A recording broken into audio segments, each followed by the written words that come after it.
So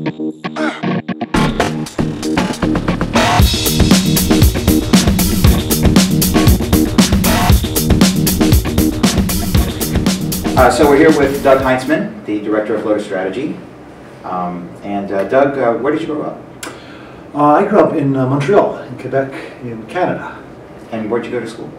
I did my undergraduate work at University of Queen's in Kingston, Ontario, and I did my graduate work, my master's at the University of Grenoble in France. Wow. In skiing and wine appreciation. Excellent. Highly recommend it. And what's your mother's name? My mother's name is Mary Claire. And your father? George. George Heintzman. George Heintzman. I'm Douglas George, and his father was George, and his father was George. Lots of Georges. Do you have any siblings? I do. I've got 2 sisters. Do you get along with them? You have a good relationship? Yeah, I do. No. Growing up, they used to beat me up a lot. Yeah, we have a great relationship. One's out on the west coast of Canada in British Columbia, and the other one's in Toronto. Cool. So what did your parents do?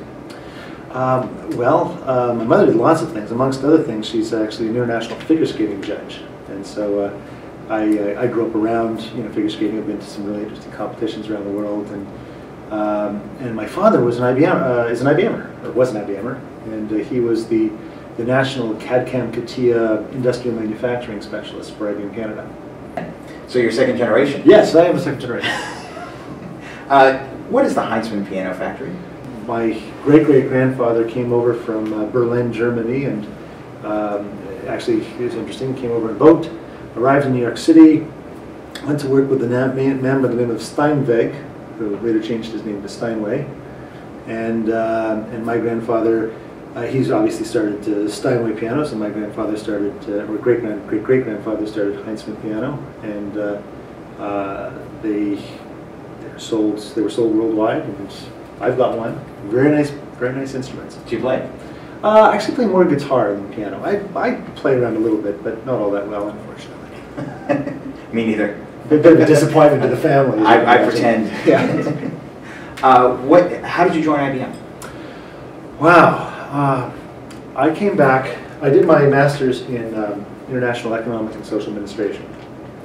And I came back to Ottawa. And I thought I was going to go and work for an economic think tank or the Foreign Service or the government. And I actually went and I wrote correspondence for the Prime Minister of Canada for a day. And I did a few other interesting things around Ottawa and trying to figure out, where I was, going to find my footing and what I was going to do with my life. My father, being an IBMer, said, well, why don't you go and interview at IBM? I said, okay, sounds like a reasonable idea. And so I drove down to Montreal, and they gave me what we called an iPad test at the time. It was kind of like a GMAT, aptitude test. And went through a bunch of interviews. And the last interview was with the branch manager, and I'll never forget this fascinating man. And I sat down, and he was, going to offer me a position with IBM.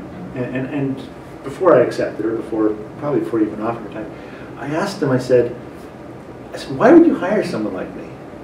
Right? I mean, I had an undergraduate degree in politics and economics and a master's in international economic and social administration, specializing in trade law. Why would you hire someone like me? And I'll never forget what he said. He said, listen, you have to understand something. I'm sure there's a bit of hyperbole in this, and it was a few years ago, but he said, you have to understand something. He said, the kinds of things that we do here, you can't learn at school. The kinds of things we're going to be doing in 6 months, we haven't invented yet. He said, I'm looking for blank slates. I'm looking for people that have demonstrated that they have a passion for learning and that they have an innate curiosity about the way the world works. I'm going to send you to school for the next 9 months before I let you talk to anyone. I'm going to, send you to courses for many weeks a year for the rest of your career. You're going to be reading hundreds of pages of technical journals a week. You'll always be learning. There will always be something new. I'm actually coming up in 2 days to my 20th anniversary with the company. It's the only company I've ever worked for in my entire life, right out of school. It's the first job I ever had. And in all of that time, in all of that 20 years, one time in the entire time of that 20 years did I ever have a job that I inherited from someone else. Every single other job, and there have been many of them, were invented. They were created. I just stepped into something that had just been defined. Always at the front end, huh? Well, amazingly, almost one of the first ones. I mean, I started off as a systems engineer, working actually, coincidentally, on CAD CAM systems. Remember they taught me JCL coding, and I designed jet engines and all kinds. Exactly. So that goes way back. But then they came to me, and I've kind of had two major breakthroughs in my career. But the first of which only happened because I think I was the youngest and most disposable asset that the branch had, because someone had an idea that we ought to start a software business. And this was long before Software Group existed. We were selling some packaged products. One was called Current, which was a personal information manager, and the other was called Hollywood, which was a graphics package. And I was recruited as one of the very first 4 people in Canada to join the software division before Software Group ever came to be. That's fantastic. You preempted my next question. Oh. What's the question? What was your first job? But then okay. You were systems engineer, and I was, yeah, systems engineer, and then I became I moved into the sales rep, field part of it, and I did that for a while, and then I kind of became a technical specialist in OS2 LAN systems, and then in object-oriented programming. Did a lot of visual age kind of work, and then, it's kind of a funny story.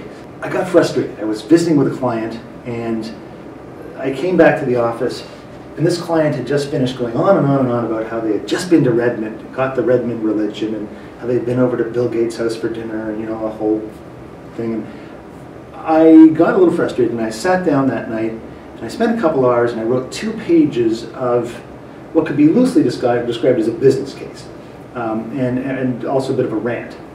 And I'm familiar with those. I argued that we should have a place to go and tell the software story, because it was really compelling, but at the time it was 5 or 6 or 10 different stories. If you wanted to know about MQ, you went to Hursley. If you wanted to know about database, you went to San Jose. And you wanted to know about visual age, you went to Raleigh. And if you wanted to know about transaction systems, you went to Toronto. And so I argued that we should have a place where we could bring all the pieces together and just tell a story to customers about how all these things can be combined to deliver business value. And I wrote it up and I gave it to my manager. Didn't think much about it after that. But 2 weeks later, I get a call from my second line manager, and he says, "We got your proposal." I was like, "Yeah, proposal." And they said the IBM Canada Investment Board, which is the best I can tell, was a group of people that tried to spend headquarters money before it was pulled back. They like the idea, and they want to give you $200,000 to go and do it. I'm like, no, you misunderstood. Somebody needs that. Somebody should do it. I'm just a little rep. What do I know?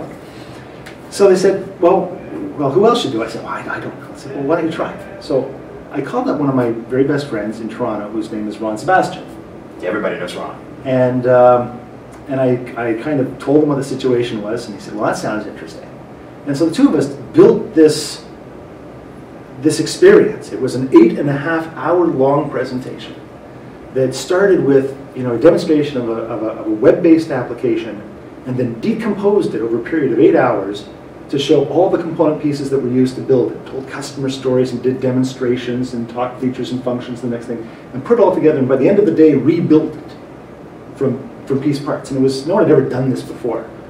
And we happened to be out at the San Jose laboratory doing this demonstration for a group of Canadian customers. We just bored one of the briefing rooms out there.